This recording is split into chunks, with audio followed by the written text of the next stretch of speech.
Hello YouTube. This is the Keystone Sporting Arms Cricket pistol. It is a single shot bolt action pistol. There's no magazine or internal magazine. It comes in I'm going to call it a pistol chassis and not a stock, but kind of a hunting or target grip profile. The chassis or stock, whatever you want to call it, is of pretty thick polymer. If you had just the base model of the pistol and this right here, I think you would fare just fine. It's got a pick rail up front, pretty stout. I don't think I would put a light or a laser on here. However, it works really well for bench shooting and bipods. What I ended up doing is I found Bulligan Shooting Sports or what have you on YouTube, as well as a TFB article talked about the Keystone chassis.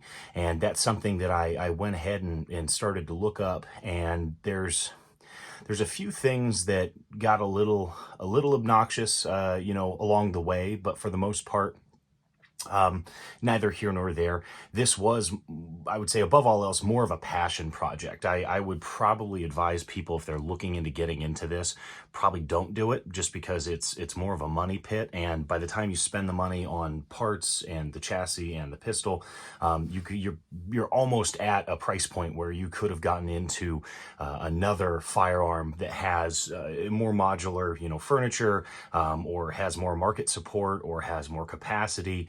If you're seeking kind of like a survival 22 LR rifle or pistol, in my opinion, there's a lot of other really good options out there. Ruger has a bolt action that's mag fed with their 22 or 1022 magazines. If you're going for survival, you have like the Henry AR-7. You have the Chiappa survival rifle. So there's a lot of cool stuff out there that's on the market that I would say is, would probably come in cheaper than something like this. So in addition to making the youth rifles and pistols, as well as adult rifles, they have these replicas. One would be a 1903 A3.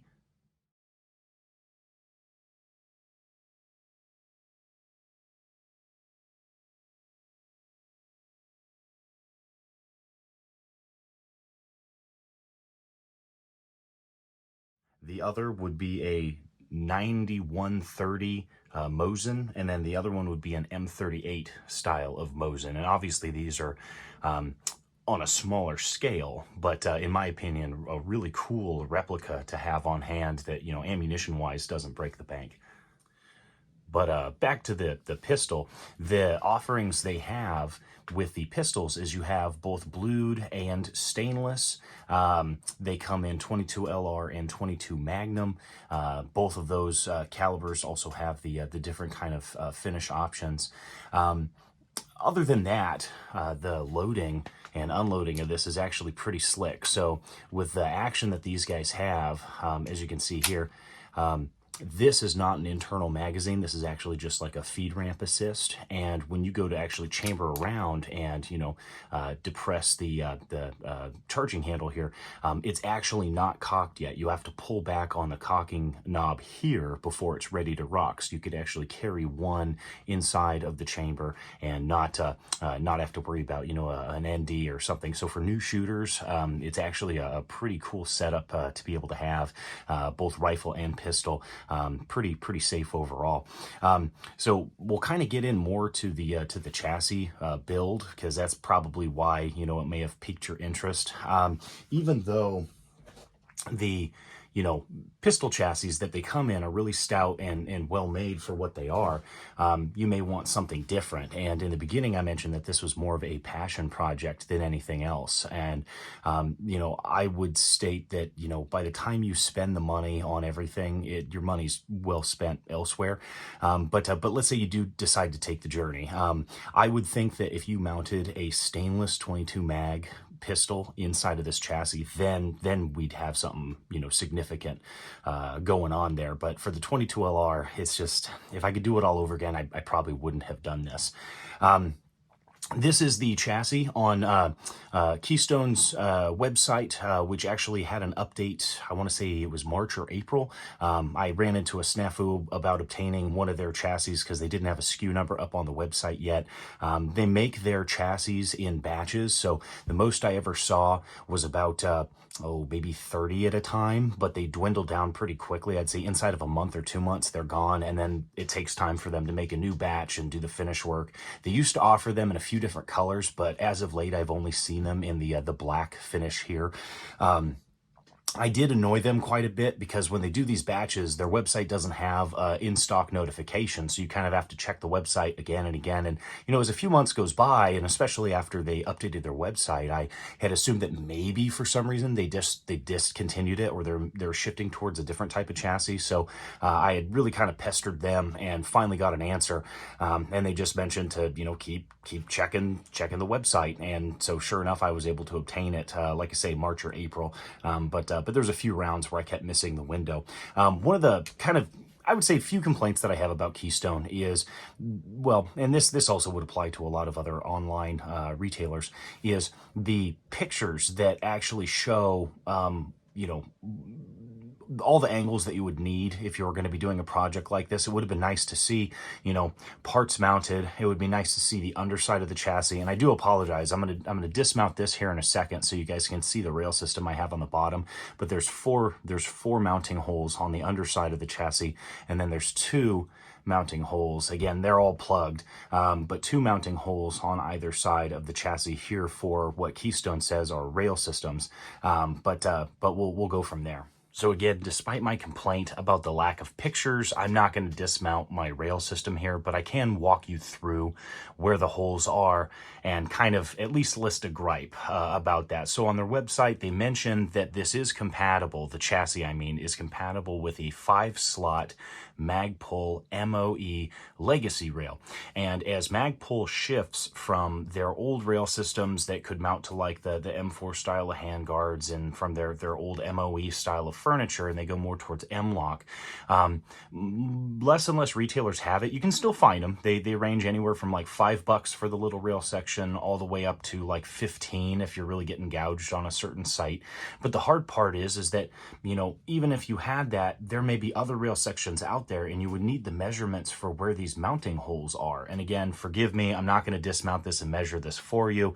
I'm just hoping that Keystone perhaps changes the ad and, you know, can list out where it is, because it's basically a 5-section rail, or 5-slot rail, and then a 5-slot rail section, so you can have a forward or aft style of pick rail mounting. So what I did is, before, you know, I got my chassis, I was lucky enough, I think it was the TFB article, or it might have been another independent article online.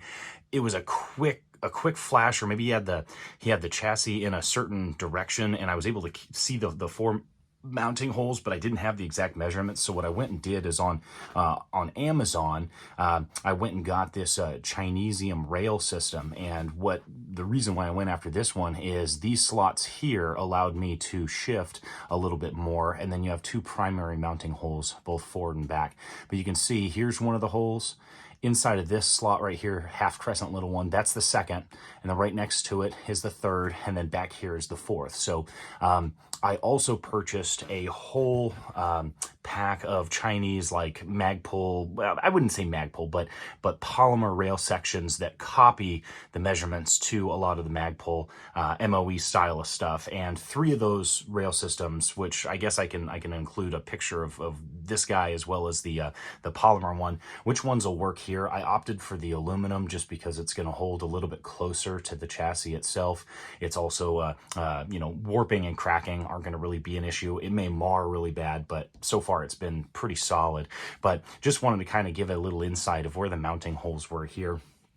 But that would kind of be one of my complaints with Keystone, is that they just don't have this section displayed at all, which could help somebody kind of, if you were a 3D printer, you know, come up with a mounting solution or something else that would kind of help you, get your build along, and perhaps get that 5-section, 5-slot rail section that they talk about. It is frustrating that, to my knowledge, at least when I surfed their website, they didn't have that rail section for sale, which would make this infinitely easier if you buy that. They do sell a rail section for it's like $3 or something, but it specifically states that it goes to a different chassis system. So if you want to take that risk, and again, with the hole measurements on that rail system that they sell, it may not fit at all, and it says as is. So I'm wondering if maybe a few people have bought that and then tried to mount it to the Cricket, alloy chassis that they have here, and perhaps it just didn't work. And they don't want to fuss with any of the returns.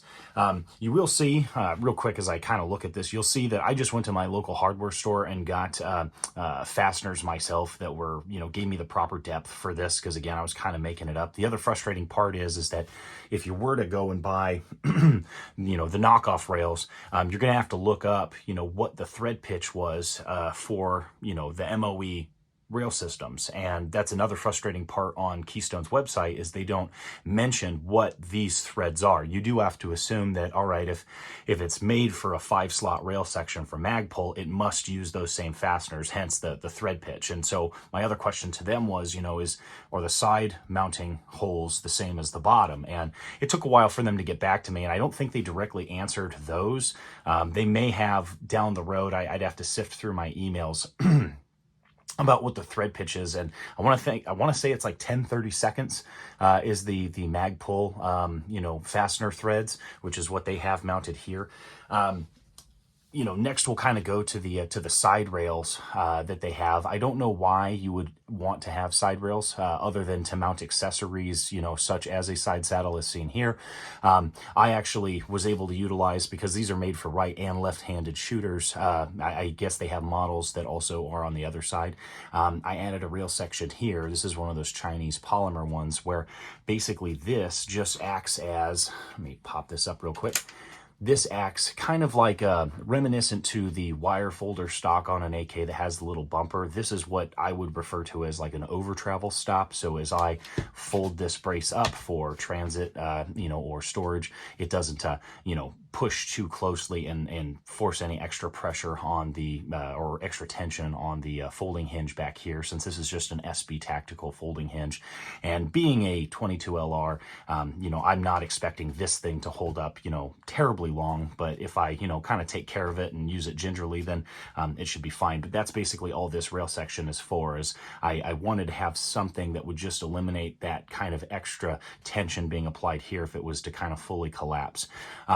One of the interesting things that you may be, looking at, and you'll kind of see my shitty craftsmanship, is this is the, I don't know if it'll come up on camera, but the Revision CV side saddle. And these are actually designed to be drilled into or fastened to wood and polymer stocks. And obviously with the aluminum chassis and me having 2 mounting holes on the side here already, I wasn't about to drill into the chassis and mount, some, kind of chintzy, cheaper polymer side saddle. So what I ended up opting to do, and I did this entirely, the most difficult way possible, is this back plate right here. If you were going to entertain this, go on Amazon and just buy like a 2-inch by 2-inch square of polymer. And I would say, I don't have my my calipers here, but about that thickness, if you guys can tell, it's basically the same thickness as this guy, maybe 2/4, 3/4 worth.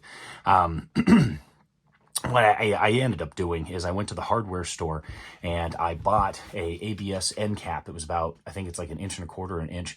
And in my head, I was like, well, it's a flat surface, so I can grind that smooth. And I didn't have a bandsaw, so what I did with the Dremel is I just cut the edges away, which that is a lot of plastic to have to cut away.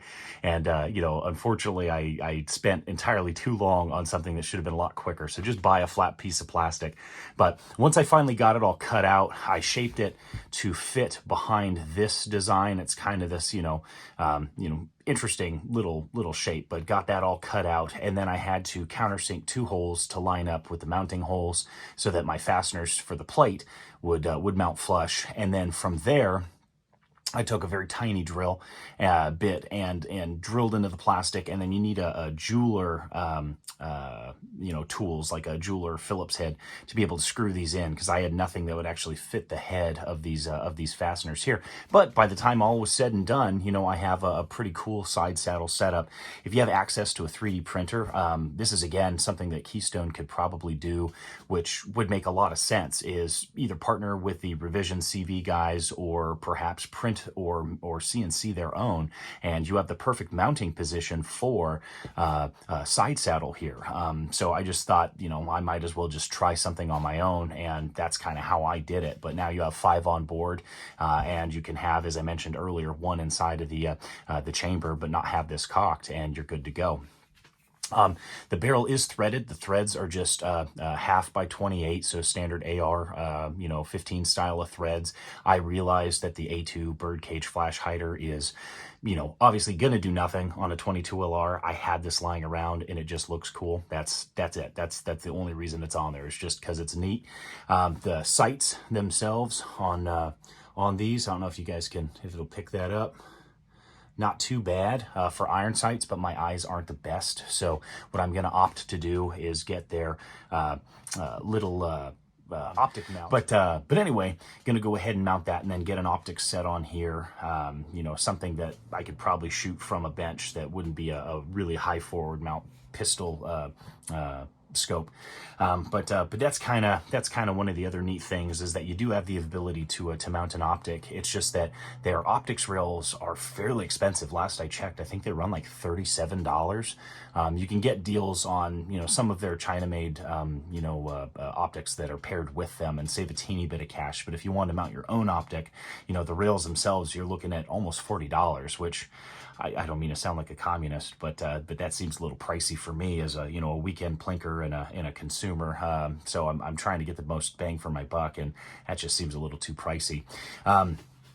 As we kind of roll down over here, the chassis itself has a buffer tube endpoint. I would say that as we kind of march closer and closer to having more just Picatinny ends, I think that's probably the route I would suggest they take in the future, since this really isn't that necessary, and it just adds a lot of extra meat for it. And you have smaller folding adapters that'll fit on a pick rail versus the folding adapters that you have to get for the buffer tubes here, like a standard AR-15 style of buffer tube.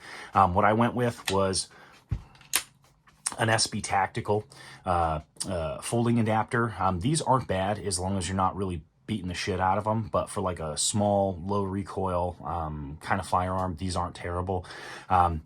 The buffer tubes themselves mount in, and then you have a set screw. Mine initially was cross-threaded, and shame on me, I wasn't paying attention. So as I screwed the buffer tube in, and then I set the set screw, it was a little tense, and then I kept going, and I shouldn't have. I should have backed it out, because when I backed it out initially and screwed the buffer tube in, it was still hanging on there, but it was partially cross-threaded. I should have just taken it all the way out and then screwed it back in properly, and I didn't. I rushed it. So what ended up happening is this thing really bit in there and mangled it, and I had a little bit protruding. And I tried every tool I could, and tried backing this out, and I just couldn't get it.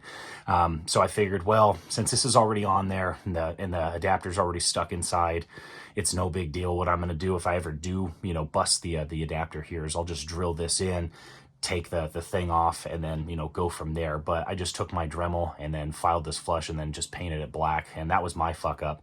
But standard AR buffer tube threads. I have a Gen 1 shockwave blade on here, and this whole project kind of stems from finding the chassis and then having this guy laying around. I needed to use this in the tube for something. One of my other gripes that I would have with this kind of chassis system, and I think Booligan even kind of, you can tell his progression from a standard grip to a 90-degree grip, is this downward hump that they have. This is kind of designed so that your line of sight with the irons kind of works. So similar to like an underfolder AK, is you kind of want that dip so that, as you rest your cheek here, it still gives you that line of sight.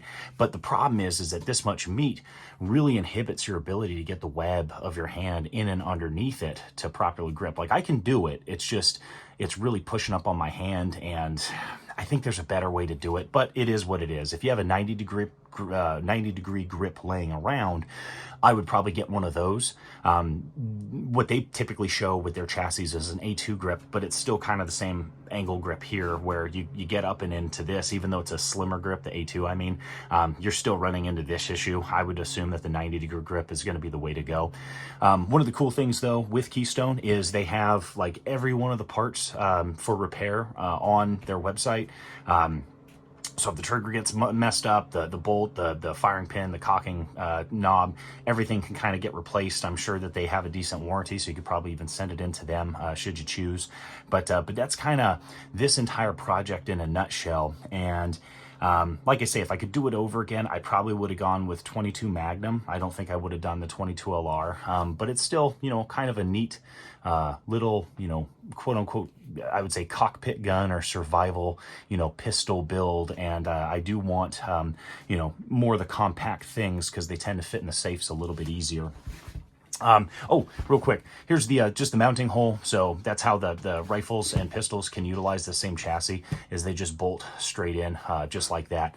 I forgot to show it when I was showing the rail there, but that's about it. So if you guys have any questions or comments about this, go ahead and leave them below. I don't check my channel terribly often, but I'll try and get to you when I see them. So anyway, thank you guys for watching, and take care.